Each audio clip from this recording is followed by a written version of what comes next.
Hey there, folks. This is Andre the Game Idea Guy, and I'm going to be talking about a few things here. Just some games that I've seen a lot of discourse about, going back and forth. And yes, they're Nintendo related. For those who normally listen to my channel, they already probably figured that out. And those who are newcomers, I do talk a lot about Nintendo, but I do also talk about other things. But for this particular subject, it's just to talk over a few things that I think people don't think about on a regular basis. So first thing is I'm going to talk about The Legend of Zelda: Echoes of Wisdom. So there are multiple different arguments against this game. One is that people are upset that Zelda's not touting a sword and shield. Another, though, I think that this is more a troll argument, I think, and that's that it is quote unquote woke because you're playing as Zelda, a female protagonist. And another argument I've seen is that this game changes the whole formula for The Legend of Zelda. Now, I will get to that one last and explain why that makes very little sense. But let's deal with the whole thing of people being upset that Zelda is not carrying a sword and shield. Firstly, every Legend of Zelda game, every Link and Zelda are different people unless the game is directly stated to be a direct sequel to another game. So the Link that you see in Ocarina of Time is not the same Link that you'll see in Wind Waker. But Ocarina of Time: The Majora's Mask is the same Link. And if you want to take it a step further, the Hero Shade in Twilight Princess is the Link from Ocarina of Time and Majora's Mask. But that means that the Link that you're playing with in Twilight Princess is a different person. Completely different person. That's something that's hard for people to grasp because they just see the character and think, oh, they're all the same. They're not the same. They all have different personalities and have different attributes to them, even though they are representative of the same thing. It's a hard concept to explain to people. Like, I remember one point telling people that the Links all have different personalities, and that was hard for someone to wrap around in their head. Link has personality? Like, yes. If you pay attention to his actions throughout the story, you can see what his personality is like. But I digress from that. So when I look at this Zelda, she doesn't look like the type of Zelda that has had combat training. She looks like the type of Zelda that has been in book study, has been reading and working on making her magic more powerful. Like, it's just the outfit she's wearing doesn't even say that she's into combat. It looks more like someone who's scholarly or mage-like. So for me, this Zelda not carrying a sword and shield makes sense. And there's nothing wrong with her having a different play style from Link. There's literally nothing wrong with that. Link himself doesn't specialize in magic. He may get magical artifacts or items, but he doesn't specialize in magic himself. None of them do. However, every Zelda does specialize in magic. Some of them specialize in magic and have combat training, as you can see from Twilight Princess Zelda. You can tell she specializes in magic, but she also has combat training because they've shown her off often with a sword, and she is a sure shot with the light arrow. So it's easy to say, hey, she's had combat training. And she uses her magic with it.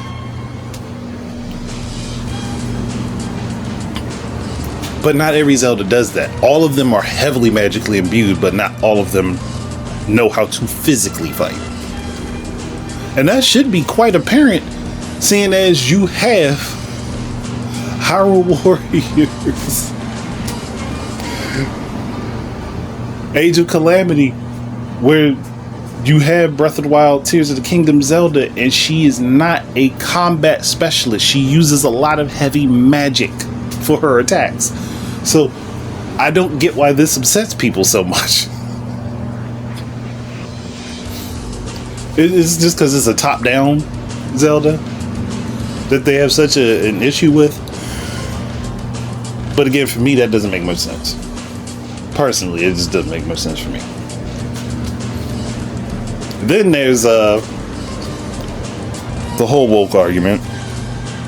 Oh, they replaced Link with a female character.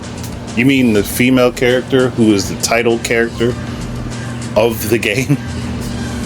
The character who has been the one telling all of the stories? The one giving you the story? Who has been a staple of the series since day one? Again, they're all different versions of Zelda, but she's always been a part of the story. So her taking the slot as the main playable character doesn't really make much of a difference, does it? Or it shouldn't. It shouldn't make much of a difference, especially since there have been people clamoring for that forever. But then again, I still think the whole woke argument, it's a troll argument for the most part. I know there are some people that are serious about it, but for the most part, when I look at it, it's people trolling. It's just the wording that gets used with it. It looks like a lot of trolling. Now, on to the argument that this fundamentally changes how Legend of Zelda is played. I would love for everyone to go back, and this will be the only time you ever hear me say something like this. For the people who have not played very many Legend of Zelda games or not touched one at all, please go play each one of those games for an hour and tell me that each one of them feels exactly the same as the last game. Play each one of them for an hour and tell me that they all feel exactly the same and that there are no gimmick changes between them. Please tell me that. From the top-down games to the side-scrolling 2D Zelda 2 to when it finally went 3D with Ocarina of Time to the change up in style to Breath of the Wild. Tell me all of these all play the same. Now, there are some consistent elements among them. Obviously, there has to be, otherwise it really couldn't be a series of games. But each Zelda game has its own gimmick. Each Zelda game after the first one has a different gimmick from the last game. Each one. Hell, the two that came out together, Oracle of Seasons and Oracle of Ages, have different gimmicks to them. They have a similar playstyle, but they have different gimmicks to them. One is more action heavy, the other is more puzzle heavy.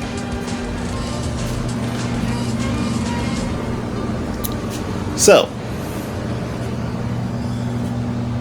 if you could tell me that having Zelda was essentially the you know what? I'm not even gonna worry about it. I don't know why I'm blanking, but I'm not gonna worry about it. But Zelda literally essentially having the power of dominance from Soma Cruz to take the soul or essence of something and then use it is not destroying how Legend of Zelda is played. It's not doing it. Not at all. And if you're that upset, then don't buy it. That's literally all you have to do. If you're that upset about it, don't buy it. But going out here making these ridiculous claims without knowing the history of the series yourself, at that point, just go sit down in the corner. Just go sit down in the corner. Take a time out. Breathe. And calm your nerves, because you're getting upset over nothing. This is one of the instances where a game has changed and evolved so many times. At that point, it's like, what do you get mad about? Alright, now somebody was like, but Andre, what about Final Fantasy? Final Fantasy made a drastic change out of nowhere, going from turn-based combat to Devil May Cry. I can see why somebody would get upset over that in their mainline titles. Now, if you were doing that as a side game or a spin-off, nobody's getting mad about that. But when you make it the main line, yeah, I can understand why people get upset. And even then, if with Legend of Zelda, there are side games that also, there are side games that hold to the more traditional style of the top-down format, as well as, no, I can't even say that, because they all have a different gimmick.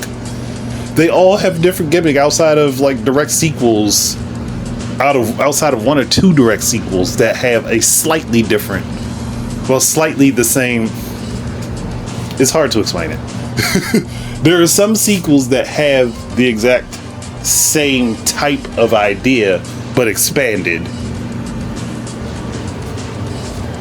Actually, I think there's only really one, now I'm thinking about it. Yeah, there's only really one, and I think that's Four Swords to Four Swords Adventures.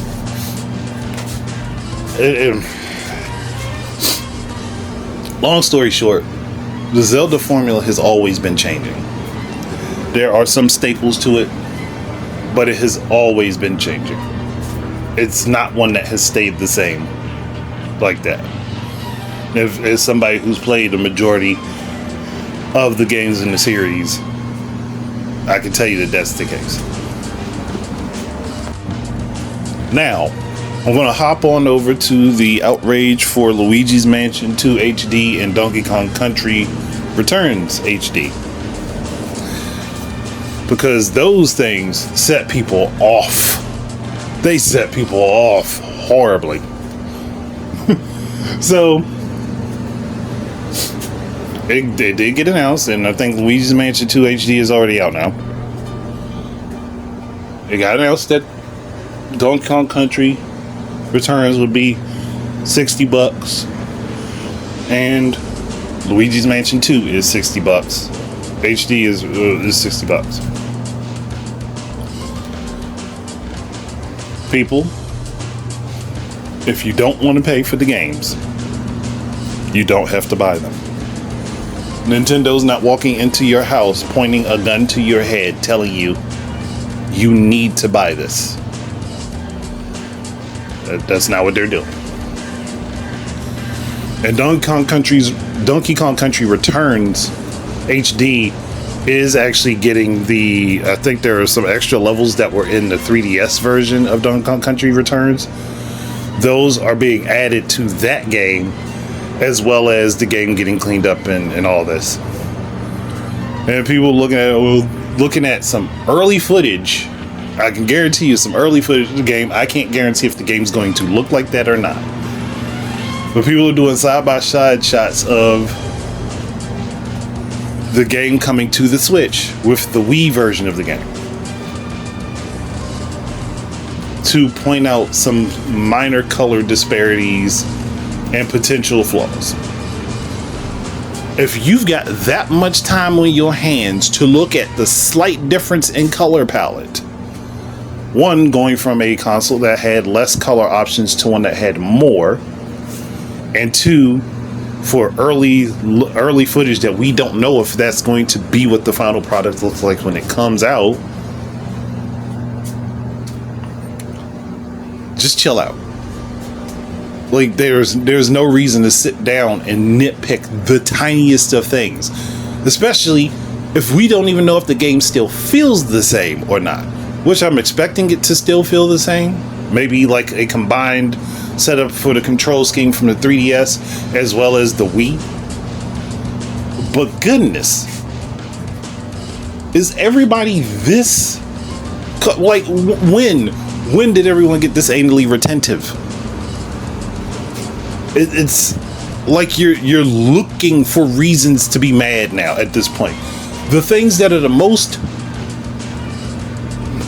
benign things to worry about is what people are getting upset over. I mean, I can understand being mad about the price, but if you don't want to buy the game at that price, then don't. Simply don't. Also, look out for sales online if it's really that big of a thing for you. But if you really want to get the game that bad, but you don't want to pay $60 for it, look around online for sales. Yeah, Nintendo themselves aren't going to always drop the price of their games. They haven't had to for quite a while. That's how their games retain their value. But you know what you could do? Look for online sales. Especially if you're going to buy physical anyway. Look for online sales. Or look for sales in different stores if you find a gaming section that still has physical media. That's what you do. I have not paid full price for very many Nintendo Switch games as of late. And anything I've bought brand new. Because I know how to catch sales. Which means I'm still, one, supporting the developers. Two, not buying something at a price I'm not willing to. And three, have negated any complaint about pricing. If they don't make a sale, I'll find one myself. Either through getting different coupon codes or through the different apps that I use that let me build up points that I can use to make gift cards. There are ways around paying full price for a majority of this stuff. Y'all just don't want to look for it. And on that point, that's just laziness as far as I'm concerned. Now, Luigi's Mansion 2 HD, I don't know a whole lot going on with that, but my arguments still apply for the pricing. If you don't like it, make your own deals, make your own sales. Just don't pirate. I know somebody was like, well, pirating is just a 100% discount. Yeah, it is. It's a legal discount too. So don't do that. There are ways to get these games without the prices being crazy on you. And again, look for sales. Not everybody has to buy a game immediately. If you don't want to buy a game immediately, don't.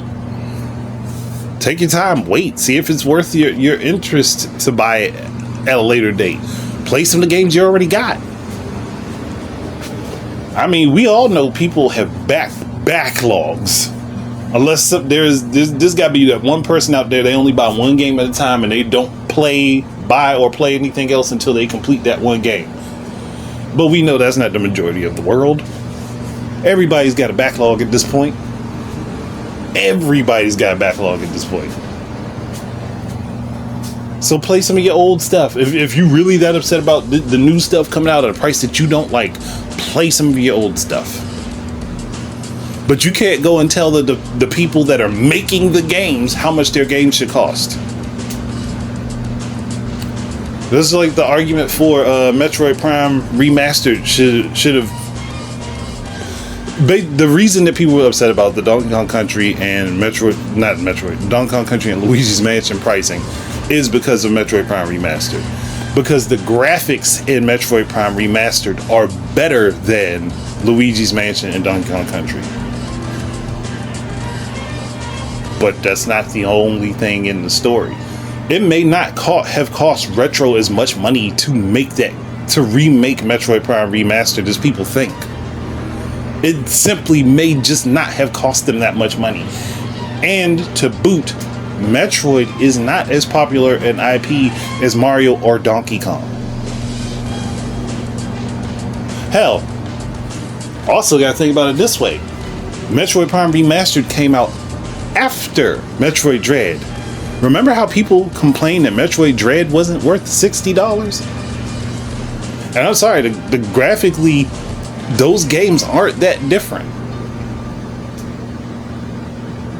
The only difference between them is that Metroid Dread was a completely new game that they had to make all their assets for. Whereas Metroid Prime Remastered might have been using assets from the work that they were doing on Metroid Prime 4, as well as just fixing up and cleaning up some textures on assets from the original Metroid Prime. So it may not have cost them as much to put out Prime Remastered, but you have to also remember that a short time ago, before Prime Remastered launched, people were upset about Dread being $60.